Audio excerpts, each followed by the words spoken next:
পৃথিবী সৃষ্টি হওয়ার পরেই তো জীব জন্তু পশু পাখি কীট পতঙ্গ মানুষ পৃথিবী সৃষ্টি হয়েছে আগে।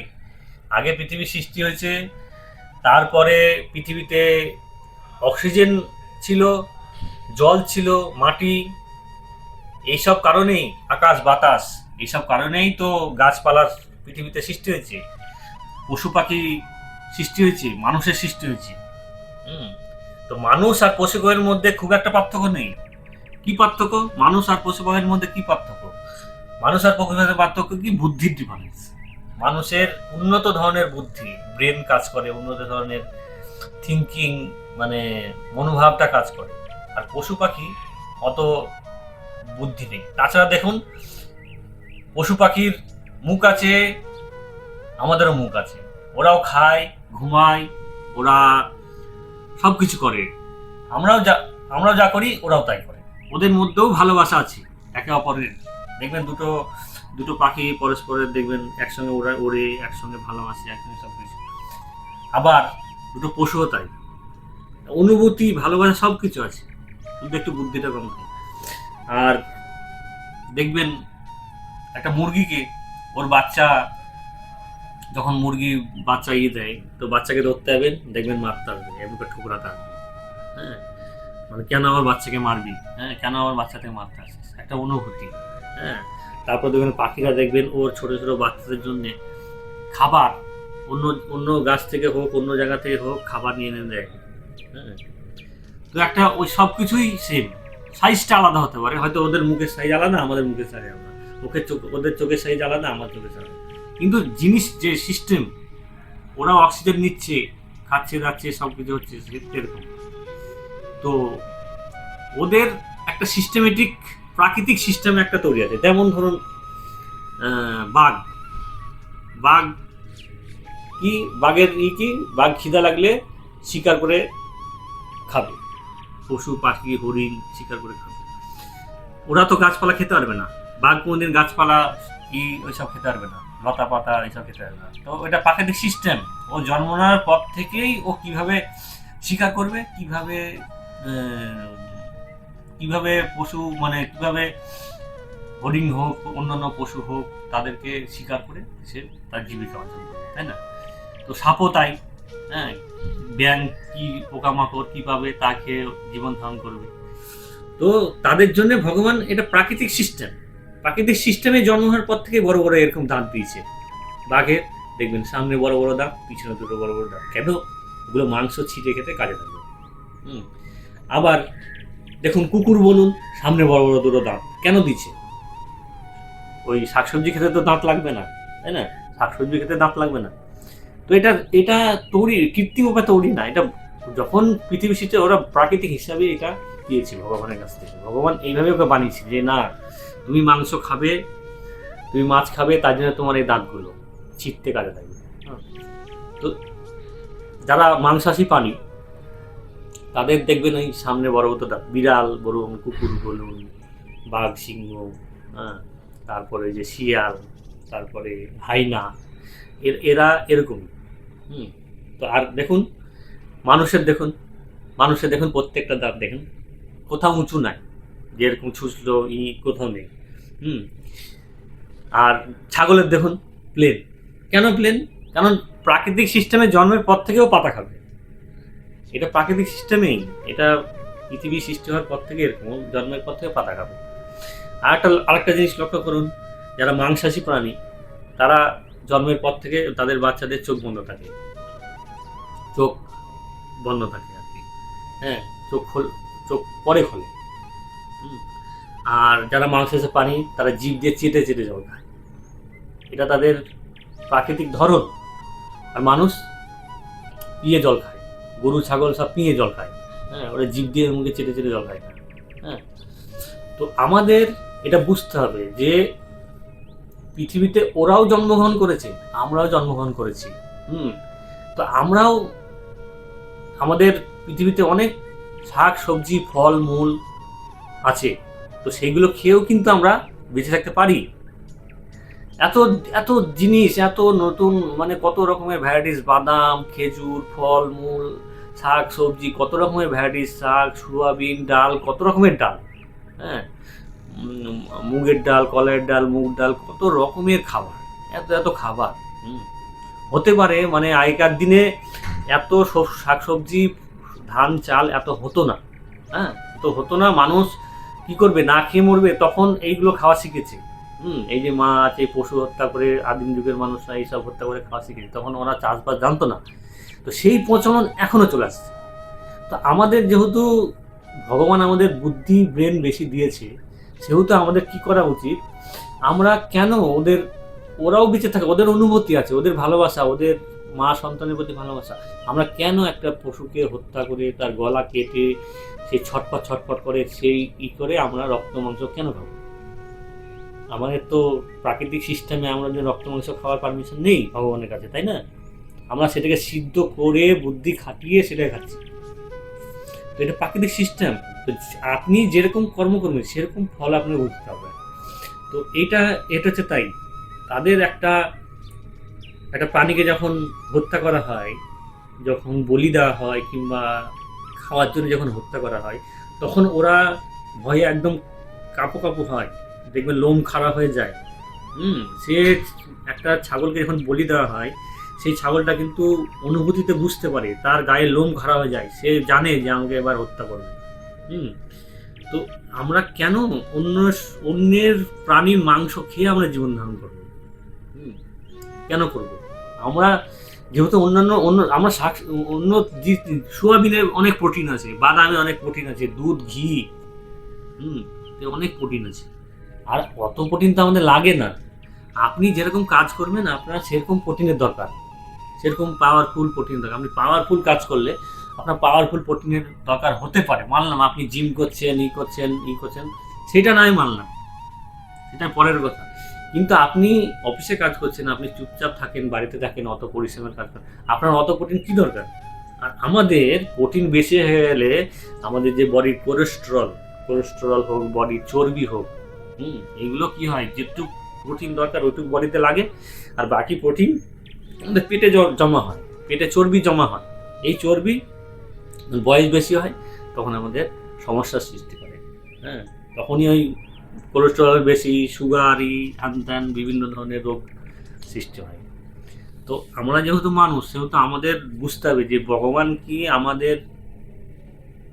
আমাদের যে দেখুন, আমরা কি বাড়িতে যখন পুজো দিই, মানে বাড়িতে যখন পুজো পার্বণ হয়, সেদিন আমরা নিরামিষ খাই, তাই তো?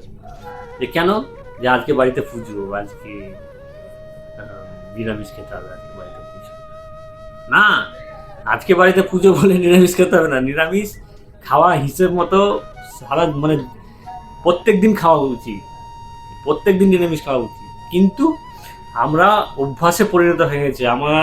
আমার মানে আপনারও দোষ নয়, মানে আপনি যখন জন্ম নিয়েছেন আপনার বাবা মা মুখে এটা তুলে দিয়েছে, তা আপনার অভ্যাসে পরিণত খাওয়া।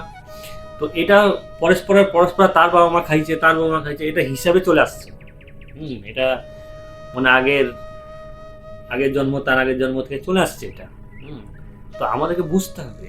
তাদের একটা জিনিস আপনি লক্ষ্য করবেন, একটা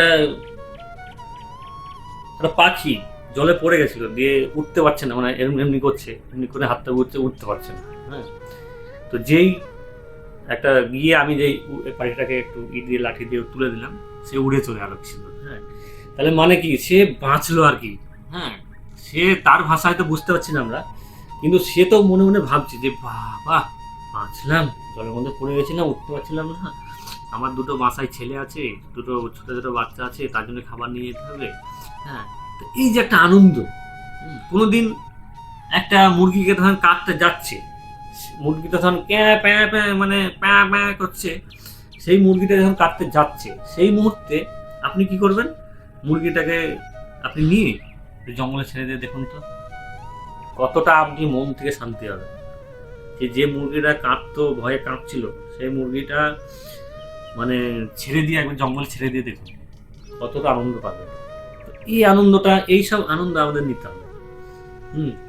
তো এইগুলোই আমার বলার বক্তব্য হচ্ছে এইটাই, যে দেখুন না, মানে কোনো নেই। আর এমনি মাছ মাংস, রক্ত মাংস খেতে তো এমনি ভালো লাগবেই। কারণ এটা অসুরের যে আচরণ, কিছু মনে করবেন না, আমি বাস্তব জিনিসটা তুলে ধরার চেষ্টা করছি। অসুরের যে আচরণ, অসুরের আচরণ হিসাবেই আমাদের ওই রক্ত মাংস চিবিয়ে খাওয়ার আমাদের এটা প্রবণতাটা থাকবেই। ওটা খেতেও ভালো লাগে, টেস্টি। তো আমাদের অসুরের আচরণটা আমাদের ত্যাগ করতে হবে। ওইটা কিছুদিন খাওয়া ছেড়ে দিলে, আর নিরামিষ বলছেন, নিরামিষ মধ্যে 56 ভোগ হয়, 56 ভোগ। আজকাল মাছ মাংসর থেকে সবজির দাম অনেক বেশি, সবজির দাম অনেক বেশি, কাজু কিশমিশ বাদাম ঘি দুধ ঘি এগুলোর দাম বেশি, মাছ মাংসের দাম কম। তো আপনি যদি নিরামিষ রান্না করেন, খরচা বেশি হয় হিসাব মতো দেখতে গেলে। একটা নিরামিষ রান্না করবেন, তাতে পনির ছানার কোপ্তা, মানে 56 ভোগ হয়। যে ভগবানকে আমরা ভোগ দিই, 56 ভোগ, তা 56 ভোগ কম খরচা। 56 ভোগ আপনার খেতে হবে না, আপনি যা হোক 5-6টা ভোগ খান। তো এইসব কিছুদিন খেয়ে দেখুন, কি সুস্বাদু। আপনার শরীর ভালো থাকবে, সব কিছু ভালো থাকবে, টেস্ট ভালো থাকবে, মন শান্তি সব কিছু ভালো থাকবে। খাওয়ার পরে অম্বল গ্যাস যে একটা ইয়ের ব্যাপার হয়, একটা ঢেকুর উঠে উঠে, আপনি যখন নিরামিষ ভালো মানে খাবার খাবেন, সব কিছু শান্ত থাকে এবং সব কিছু ঠিকঠাক হয়। 56 ভোগ মানে অনেক রকমের আইটেম। হ্যাঁ, পনির হতে পারে, পনির কোপ্তা হতে পারে, ছানার কোপ্তা হতে পারে, পাঁচ তরকারি হতে পারে, তারপরে মানে নারকেল ইউজ করুন, কাজু বাদাম ইউজ করুন। এইভাবে রান্না করলে না একদম জবরদস্ত। হ্যাঁ, দেখেন অনেক দিন দেখবেন আপনি কোথাও গিয়ে প্রসাদ খাবেন, কিংবা কোনো মন্দিরে গিয়ে প্রসাদ খাবেন, কত স্বাদ, কত মানে তৃপ্তি। যখনই আপনি নিরামিষ রান্না করে খাবেন, তখনই একটা ভগবানের কৃপা থাকে, একটা প্রাকৃতিক নিয়মে একটা কৃপা থাকে, তখন দেখবেন ওইটা খুব সুস্বাদু হয়ে গেছে। তবে ওই যে ভিতরে যে অসুরের আচরণ আছে, ওইটা কখন কখন ওই মাংস হাড্ডি খাবার ইচ্ছা করে, মন ওই দিকেই মানে বেশি টানবে। তো আমার আমার অনুরোধ রইল, আপনারা এটা একটাই ভালোভাবে এটা ভাববেন এবং এটা চিন্তা করবেন যে খরচাও তো বেঁচে যাবে। আমি ধর্ম মানলাম না, খরচাও তো বেঁচে যাবে আপনার, তাই না? আপনি যদি করেন, শাকসবজি যদি বেঁচে থাকেন, আপনি সোয়াবিনে প্রোটিন পাবেন, বাদামে প্রোটিন পাবেন, আরো অনেক কিছু, অনেক আছে।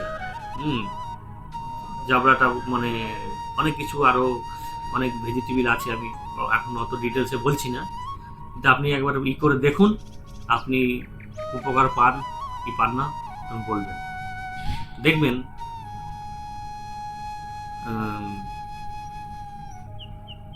যাই হোক, এখন মনে আসছে না। তো এটা আমার বলার বক্তব্য ছিল যে ভগবান যেটা পছন্দ করেন, ঠাকুর যেটা পছন্দ করেন, সেটাই করার চেষ্টা করবেন। আর তাদেরকেও একটু চেষ্টা করুন ভালোবাসতে। আবার অনেকে বলে যে হ্যাঁ, গাছেরও তো প্রাণ আছে, গাছেরও তো আছে, গাছের প্রাণ আছে, কিন্তু আমাদের উপায় নেই। আমরা কি করব? আমরা তো যদি একটা গাছের শাক না খাই, না খাই, তো আমরা তো নিজে মারা যাবো, তাই না? আমরা যদি না করি, আমরা তো নিজেই মারা যাবো না। আমরা যদি ধান চাল ভাত না খাই, তো আমরা তো নিজেই মারা যাবো। অনেকে বলে যে হ্যাঁ, লাউয়ের ডগা কেটে খাচ্ছ, লাউয়ের ডগাটা বড় হতো। লাউয়ের ডগাটা কাটলেও লাউ গাছটা কিন্তু মরে না, গাছটা বেঁচে থাকে, আবার অনেক শাখা পোকা যায়। পুঁই শাক আমি যদি কেটি, তো পুঁই শাকের আবার শাখা পোকা অনেক বের হয়, তাই না? আবার আমরা কি করবো, কটা বীজ নিয়ে ছিটিয়ে দিলে প্রচুর গাছ উৎপন্ন হবে, তাই না? তো ওদেরও প্রাণ আছে, কিন্তু আমাদের উপায় নেই। তো আমরা রাস্তা চলতে গেলে অনেক পিঁপড়া টিপড়া চাপা পড়ে, তো এখানে তো আমাদের কিছু করার নেই। তো যখনই আপনি কিছু করার নেই, এটা বাধ্যতামূলক আপনাকে করতে হচ্ছে, তখন গড বলুন, ভগবান বলুন, তার কাছে ক্ষমা চেয়ে নেবেন যে ভগবান আমাকে ক্ষমা করে দিন, যেহেতু আমার কিছু করার নেই, আমি মানে এটা আমার উপায় নেই, নাহলে আমি নিজেই মারা যাই। তার জন্য আমাদের এটা ভগবানের কাছে ক্ষমা চেয়ে ভগবানকে প্রসাদ দিয়ে আমাদের খাওয়ানো উচিত, শাকসবজি ফলমূল। হ্যাঁ, এটা উপায় নেই বলে আপনি তো বলতে পারবেন যে না ভগবান, আমার উপায় নেই, কিছু করার নেই, গাছেরও প্রাণ আছে, কিন্তু আমার কিছু করার নেই, এটা তো বলা যেতে পারে। আর এসব পশু পাখি যখন কেউ কাটে তখন তাদের ব্রেন থেকে ট্রেস হরমোন বের হয়। ট্রেস হরমোন বের হয়, ওই ট্রেস হরমোনটা খাবারের সঙ্গে আমরা খেয়ে ফেলি। তো দেখবেন, হিসাব করে দেখবেন, যারা মাছ মাংস বেশি খায়, হ্যাঁ, তাদের দেখবেন দুঃখ কষ্ট পিছন ছাড়ে না, কোনো না কোনো চিন্তা। ওই ট্রেস হরমোনটা যেহেতু আমরা খেয়েছি, সেহেতু আপনি লক্ষ্য করে দেখবেন কোনো না কোনো ওই সাময়িক সুখ আসলেও কখনো কখনো দুশ্চিন্তা, কখনো কখনো ভীষণ ধরনের চিন্তা মাথায় ঘুরপাক খায়। এটা আপনি লক্ষ্য করে দেখবেন যে যারা নিরামিষ খায় তাদের মধ্যে আর যারা খায় তাদের মধ্যে একটা পরিবর্তন আপনি ভালো করে লক্ষ্য করবেন। তো হরে কৃষ্ণ, সবাই ভালো থাকবেন, হরি বল। আমি যদি কিছু ভুল বলে থাকি ক্ষমা করবেন, আর যদি ভালো লাগে লাইক করবেন, শেয়ার করবেন। হরে কৃষ্ণ, হরি বল।